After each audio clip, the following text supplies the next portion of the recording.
Hello, everyone. Charles Watts here. Welcome to a Monday edition of Inside Arsenal. It is the start of another week, and I hope wherever you're watching or listening to this around the world, you are having a very, very good Monday. First of all, apologies. I didn't get to do a show yesterday.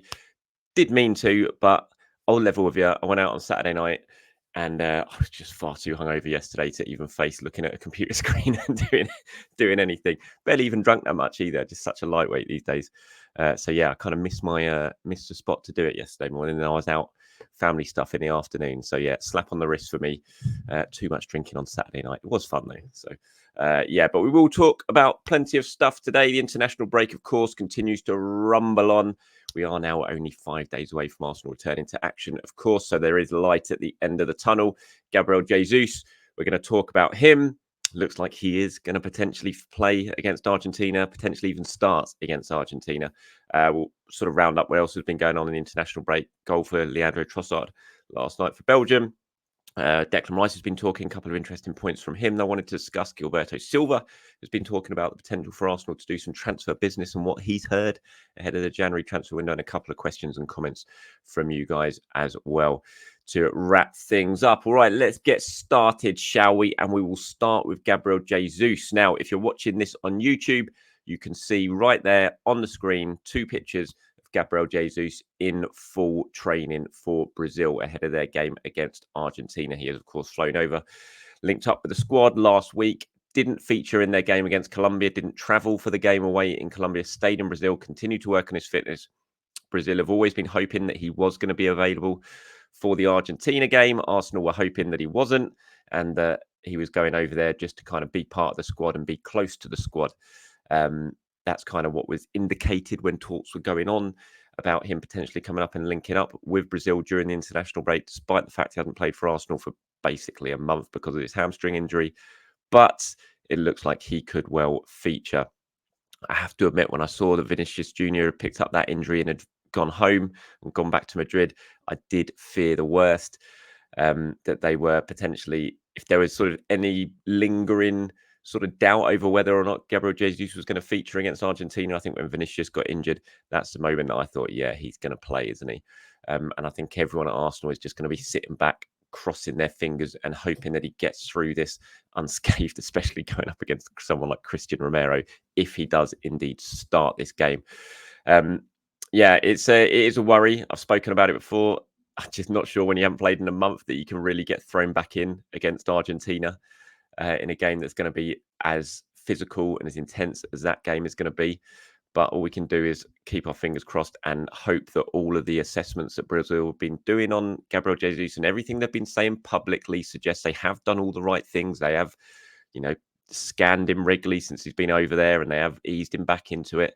And they've promised that they're only going to, they're not going to take any risks with Gabriel Jesus. And we just got to, on the sort of face of it, trust that that is the case, and they are going to do what's best for the player and potentially what's best for Arsenal as well. And obviously he is in full training. We've seen that now, and I think if he comes through that unscathed and there hasn't been any issues, then Brazil probably quite rightly can play him. Those are the rules. Arsenal have no say on the matter really, even though they pay his wages.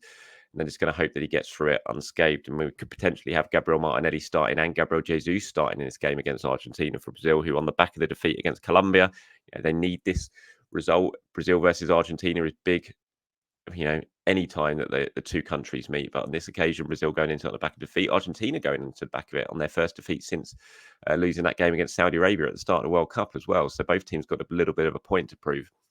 And yeah, hopefully Christian Romero is not at his most hatchet man best in this game against Brazil if Jesus and Martinelli start. I imagine if Jesus does start, that'll mean Martinelli will be out on the left with Vinicius injured. So yeah, it'll be an interesting one to watch. Fingers crossed we get the best news possible at the end of that from Gabriel Jesus and from Brazil. Kai Havertz. Now, there's a comment here from Jonathan who's been in touch, and Havertz starting and scoring from left back is crazy. Arteta is licking his lips. Now, this is, of course, in relation to Kai Havertz starting at left back for Germany at the weekend. I think they lost 3-2, didn't they, to Turkey? But Havertz played at left back. He scored after about 5 minutes, which is quite interesting. I was watching the goal. I looked at the goal, and he was popping up inside, sort of just on the edge of the 6-yard box to score.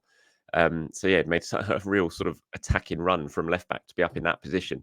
Played very, very well by all accounts. I think I've got a comment here from Nagelsmann, obviously the German manager now, about why Havertz played there. And he said Kai said he wanted to do it. He wanted to try it. I don't see this as a risk for him, but as a very, very big opportunity to play a key role at the Euros for a first time in an unfamiliar position. He did extremely well and was probably our best player.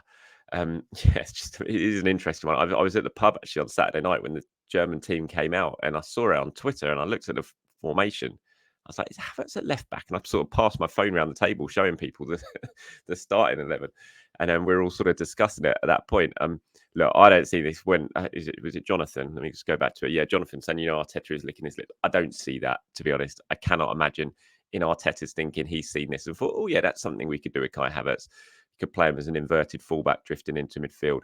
I think if that is really the case that Arsenal start to think about that with Kai Havertz, then an awful lot has gone wrong in terms of what he's been able to do since he's come to the club as an offensive player. So I don't see this. Arsenal got lots of options they can play in that inverted left back role with Zinchenko, with Tomiyasu, with Timber, of course, when he comes back fit. No, I just don't see this is something that Arteta is going to be looking at realistically, just because Havertz perform well there for Germany. Whether this is something that Germany consider as a long-term remains to be seen. I saw Lothar Matthäus talking about it, saying that he thought it was probably a bit kind of insulting in terms of the other left backs in the country if you suddenly got Kai Havertz playing there. I mean, we know he's decent defensively. His numbers suggest that. He wins a lot of duels.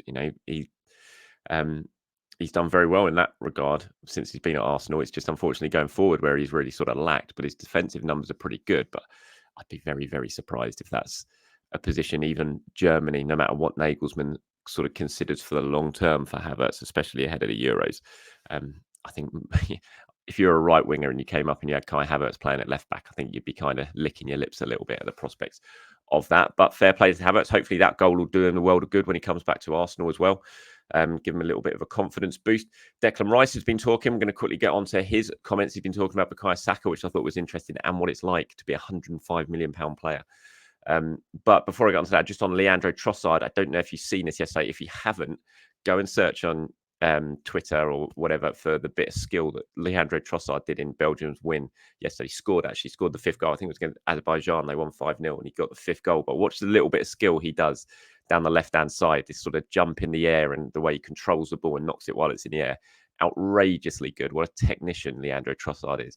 Just such a fantastically gifted footballer.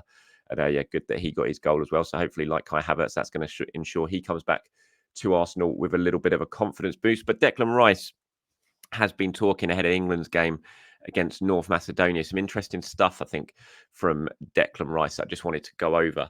He was asked about the transfer fee, and he admits that it did make him feel a little bit nervous, the fact that he's gone for £105 million. And, a lot of us don't really, I suppose, think of what it goes through in terms of a player's head, what goes through their head when they go for these sort of astronomical transfer fees. And sometimes we say, the transfer fee has potentially weighed a player down and stop him achieving what he could achieve. And I think of Nicolas Pepe kind of in that regard, and maybe not so much the fee and what that meant to him personally, but the fact that everyone from the moment he signs is calling him and labeling him a £72 million player. And he was always £72 million Nicolas Pepe. And I'm not sure he ever really was able to shake that tag off.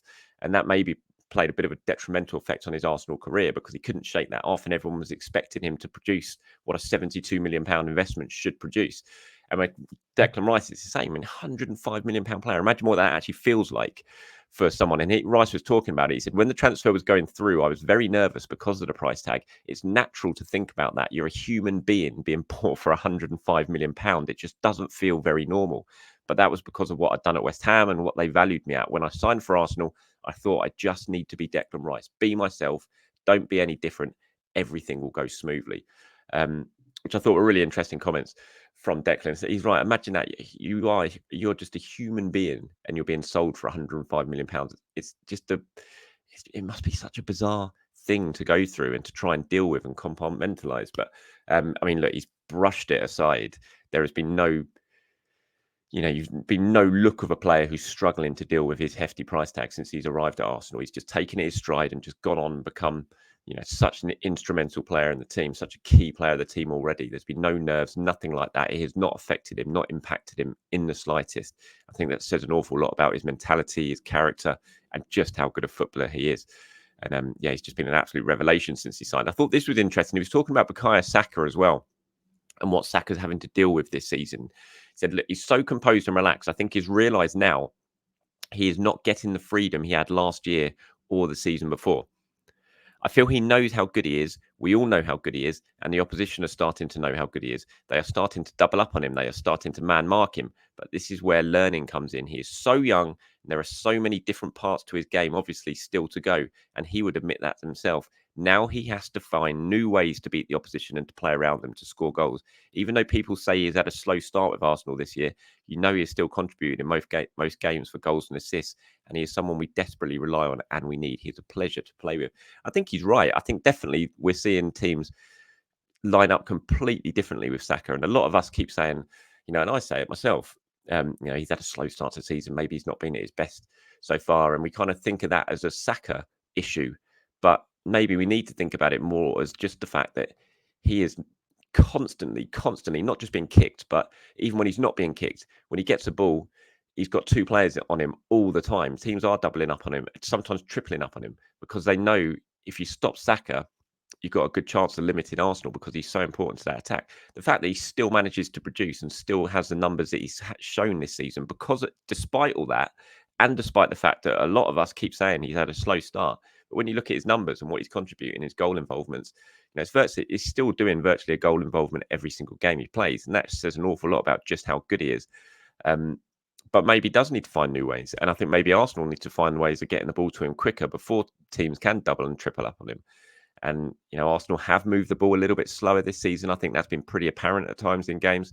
Maybe that's an issue that they need to try and resolve. And they need to try and get the ball out wide as quickly as possible to give Saka every best opportunity he has to get against a defender one-on-one, because we know when he's one-on-one against his fullback, there's only really going to be one winner in that battle. But yeah, I thought those are really interesting comments from Declan Rice. And I imagine he will be starting tomorrow night. Is it tomorrow night or tonight? I can't even remember. I didn't look. Shows how much I take too much of an interest in the international break. But certainly either tonight or tomorrow night, England are playing North Macedonia. I think it might be this evening. And I mentioned Declan Rice will start that game. He didn't start on Friday night against Malta at Wembley, nor did Bukayo Saka. So I imagine he's going to come back into the starting 11 as well for tonight's game. Hopefully they can get through unscathed, get back to London, and then really start to prepare for that big game against Brentford at the weekend. Okay, as we start to draw towards a close, before I get to a couple of your questions and comments, just wanted to discuss some comments made by Gilberto Silva, which I thought I had taken down and I hadn't, which is a bit of a shame because now I'm going to have to search, I'm afraid, and have a look for them while I'm talking. But he's been talking about Arsenal's transfer plans for January and what he's heard. Now, Gilberto, I don't know if some of you are aware of this, he's actually a agent as well. And so he's very, he's in the mix when it comes to transfers and things like that. Used to be Fred's agent. I think Fred's got someone else now, but he used to be Fred at the Manchester United agent. But Silva's been talking at the Web Summit in Lisbon. He was talking about Arsenal's transfer plans and what he thinks might happen and potentially what he's heard. And he said, I heard they were maybe looking for some midfielders, especially because of Partey being injured at times. I'm not 100% sure if it's going to happen. But obviously, they have to be aware that it's a very short window and very specific. You have to be like a fisherman sometimes to grab the right player. You really need to, that's going to help you win games and be useful for the rest of the season.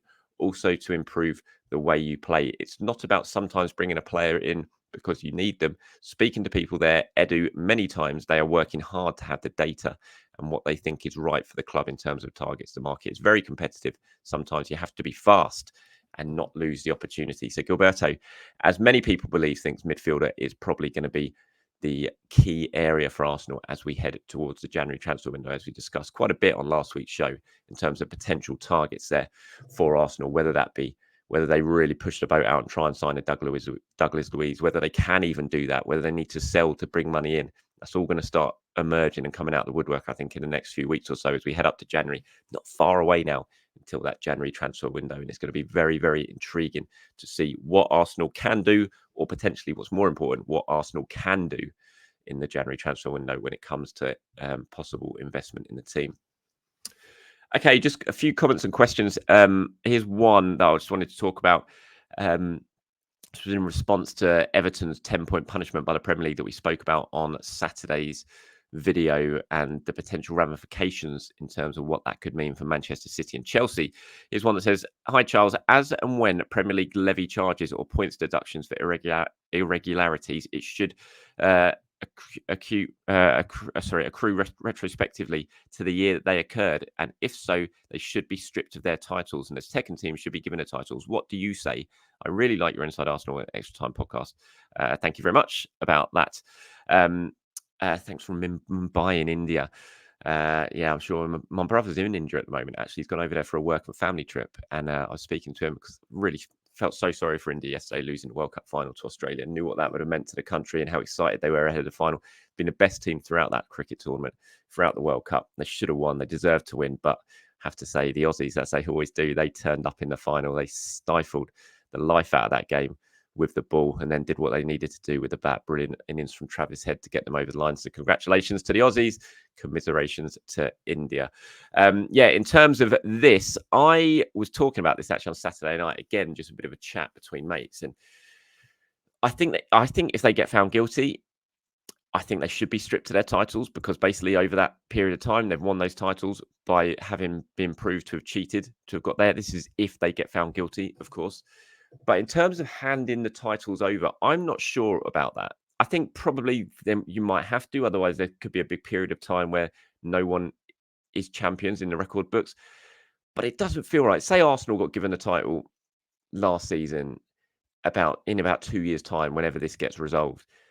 You know, is that it'd probably go down in the record books, but it wouldn't feel like a league title, would it? To those teams, to those fans, you never got the chance to celebrate it or anything like that. So it would just be a really weird thing. I'm just not sure, players, would they get medals? Would they be bothered about getting medals a few years down the line when, they didn't actually celebrate at the time and they always felt like they finished second at the time? I'm just not sure. It just feels like a bit of a pity type crowning of champions. I think definitely strip the other team if they get found guilty of any honours that they've won. But I'm just not sure about handing that honour over to whoever finished second or whoever was beaten in their final a lot of years down the line. It wouldn't feel like a win to anyone involved, I don't think, in that. So yeah, I think it's a bit strange, but I don't know. I mean, I suppose it happens in the Olympics if someone gets proven a couple of years down the line to have been, having a doping offence or something like that, then the person who got the silver medal ends up getting upgraded to the gold medal. And I suppose if you ask them, are you happy with that gold medal? And does it feel like a gold medal? Maybe they will say yes. Maybe it does feel like that. So, but I'm just not sure. Sort of speaking from a fan point of view, if in a couple of years Arsenal lost to Manchester City in the League Cup final, didn't they, in whatever year it was when Wenger was towards the end of Wenger, so it would have been about 2016 or something like that. Say if City got found guilty and they got stripped of that League Cup trophy and Arsenal were crowned League Cup champions, now 7 years down the line, would it feel like they won that trophy? Really, it wouldn't. It might go in the record books, but it wouldn't really feel like it. So I'm not sure. I just think it's a bit of a weird one. And so yeah, I think they should certainly be stripped, but I'm not sure about everyone else getting the whoever finished second getting the titles retrospectively given to them. Here's one from David. He says, "Love the show, mate. If we get the captain back and Jesus is fit, would you look at Zinchenko or Trossard instead of Havertz?" And obviously, you mentioned there we've already spoken about Havertz at left back. I would, yeah, I would absolutely look at Zinchenko there. I've spoken about it before. I mean, Trossard as well. He's played there. He's played there well. He did it very well in pre-season. I remember against Barcelona, he was excellent in that left 8 position. And Zinchenko just feels perfect for it to me, but I don't necessarily think that means that's what Mikel will end up doing. I think he'll probably persist with Havertz for now, which is his choice, obviously, as manager. But, from what I've seen so far and from what we saw before the international break, if everyone's fit, if Odegaard's on the right side, then right now I'd be having Zinchenko or Trossard or someone, especially against the big, teams when you're at home where you're expected to win and you're going to have lots of the ball. I think I'd move one of those two players into that position personally rather than Havertz because Havertz just isn't doing it. But I'm not sure that's what Mikel will do. And finally, just before I go, here's one from US 2413. Says, "Hi, Charles, excellent show. Just wanted to let you know that today, which was the 18th, said I've received your book through Amazon USA. You live in Tampa, Florida. from George. Thank you very much, George. Yeah, that's great news. And I've seen a lot of people have been sending me pictures. My followers on Twitter from America have been sending me pictures of the fact that the book has now arrived. It has been released in the States now. It is available over there, which is fantastic. Really happy to see lots of you getting that book. Thank you very much for that. And I'm going to start plugging the book again. It's been a long time, but I'm going to start plugging the book again as we go towards Christmas, because it is an excellent Christmas present, I would say. Christmas gift, stocking filler, whatever you want to call it. If you want to order a copy of the book, then you can do. I'll leave the link in the description below. You can order it from Amazon or any other, wholesale bookseller as well. It is available there, so please do that if you think it's going to be a good Christmas gift for a friend, a family member, anything like that. That would be great. So yeah, the link is down below. All right, that's it from me, everyone. Thank you very much for watching or listening. Do have a very good Monday wherever you are around the world. I'll be back tomorrow as we really start to head towards the end of the international break. Have a great day. I'll speak to you soon.